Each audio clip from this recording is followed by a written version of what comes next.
We've got another set of demos worth playing. I'm your host Theo, and this is Demo Showcase, featuring 3 amazing roguelites that'll get your blood pumping again and again and again. Let's go!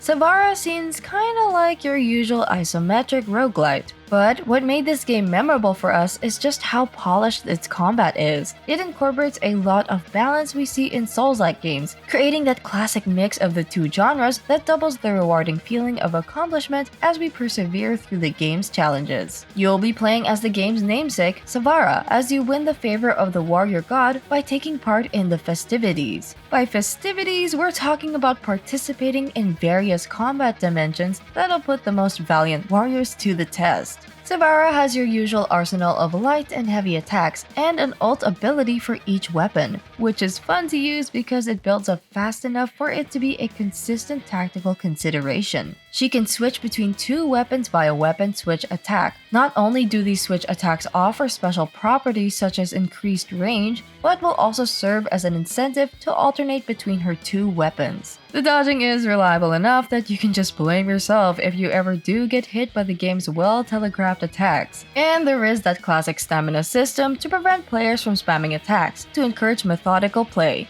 Of course, you'll have the usual blessings after every room and a tried and true progression system of upgrading weapons and buffs, which is always a good way of making it fun to get back up after each failure. As expected, every run means something, as you'll come out stronger every time, whether by skill or by better equipment. Sometimes all we need from a new game is for it to be simple, sweet, and polished.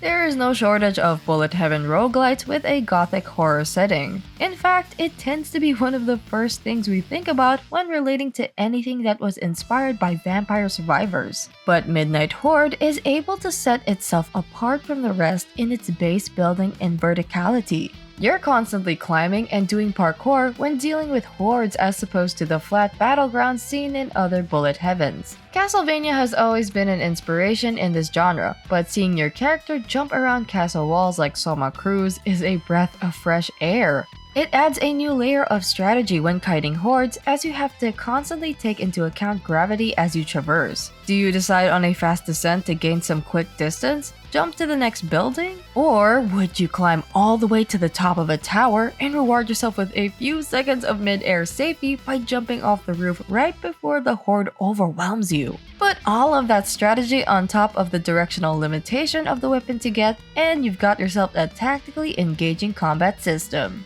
Castle building is another unique aspect to the game, because the game involves defending your castle. Upgrading new layers to the infrastructure will introduce more places to traverse on top of the buffs that they offer. It also adds this familiarity with the battlefield and makes you feel that this is your turf. With great animations, hype music, and an all-around great spin into the genre, Midnight Horde is a great game to recommend to those who want something like Vampire Survivors or Castlevania. Yes, even if you've played that Vampire Survivors collab, we're still encouraging you to give this a shot.